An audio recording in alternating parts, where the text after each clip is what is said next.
अमिताभ और रेखा की love story Bollywood की सबसे फेमस लव स्टोरी में से एक रही है। इसके बाद भी इन दोनों की लव स्टोरी दुनिया के लिए एक मिस्ट्री की तरह है।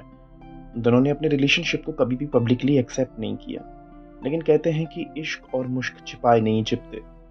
दोनों के बीच चलने वाले इस प्यार के सिलसिले को एक समय पर न्यूज़पेपर और मैगजीन ने खुलकर हेडलाइन बनाया, जिस वजह से अमिताभ की परफेक्ट फैमिली वाली इमेज पर भी काफ़ी असर हुआ। दरअसल रेखा से मिलने से पहले अमिताभ जया बच्चन के साथ हैप्पीली मैरिड थे।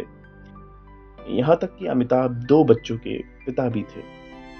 अमिताभ और जया की शादी बड़ी ही गुपचुप तरह से हुई थी। अमिताभ ने अपनी और जया की शादी के बारे में बात करते हुए एक इंटरव्यू में बताया, उन्होंने ये डिसाइड किया था कि अगर उनकी फिल्म जंजीर हिट होती है तो वे कुछ दोस्तों के साथ लंदन घूमने जाएंगे। इस बीच उनके पिताजी ने उनसे पूछा कि वे किसके साथ लंदन जा रहे हैं। जब उन्होंने बताया कि वे जया के साथ जा रहे हैं, तब पिताजी ने शर्त रखी कि वे जया से शादी करने के बाद ही लंदन जा सकते हैं। इसलिए उन्होंने खास दोस्तों के प्रेजेंस में जल्दबाजी में शादी की। लेकिन शादी के कुछ सालों बाद ही अमिताभ के एक्स्ट्रा मैरिटल अफेयर की खबरें हेडलाइंस बनाने लगी। अमिताभ जिसके साथ अफेयर में थे वे थी बॉलीवुड लेजेंड रेखा। देखते ही देखते रेखा अमिताभ और जय के बीच में अदर वुमेन के नाम से फेमस होती गई।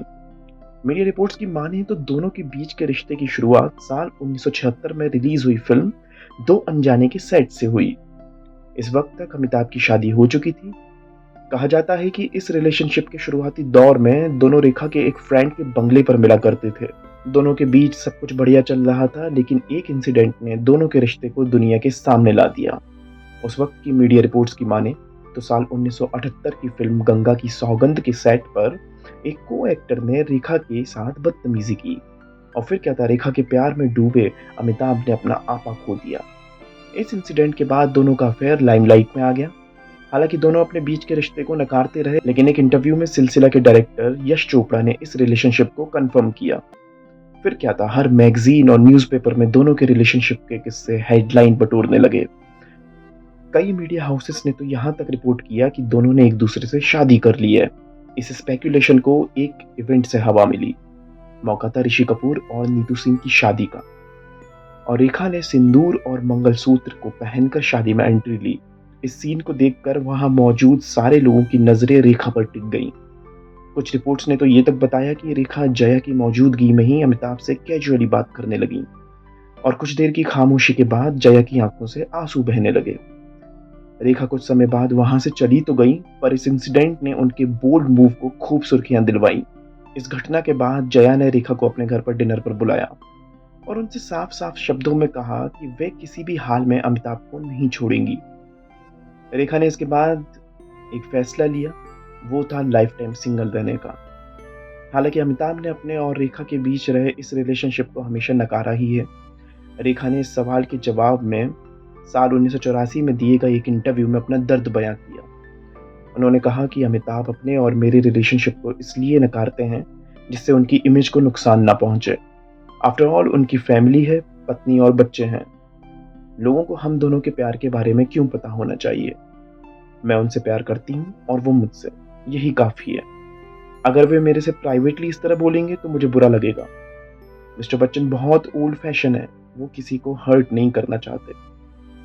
अमिताभ ने अपने और रेखा के बीच रहे इस अफेयर को कभी एक्सेप्ट तो नहीं किया, पर रेखा एक समय के बाद इस रिलेशनशिप के लिए वोकल रही। बॉलीवुड के इस मिस्ट्री कपल को आखिरी बार बड़े पर्दे पर साल 1981 में आई यश चोपड़ा की कल्ट मूवी सिलसिला में देखा गया। ये मूवी एक लव ट्रायंगल पर बेस्ड थी। इसमें अमिताभ की वाइफ जया बच्चन भी मेन लीड में थी। रेखा ने इस अधूरे रिलेशनशिप से मूव ऑन करते हुए साल 1990 में दिल्ली के बिजनेसमैन मुकेश अग्रवाल से शादी की, लेकिन अफसोस कि ये लव स्टोरी भी अधूरी रह गई।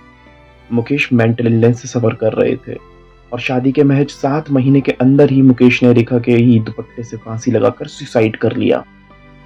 इस इंसिडेंट के बाद रेखा को लोगों ने और मीडिया ने वैम्प का टैग तक दे दिया। अगर आपको ये स्टोरी पसंद आई है और ऐसी ही फिल्मी दुनिया की कई फेमस स्टोरी सुनना चाहते हैं तो इस वीडियो को लाइक और शेयर करें, और साथ ही हमारे चैनल को सब्सक्राइब करें। मिलते हैं अगली स्टोरी में।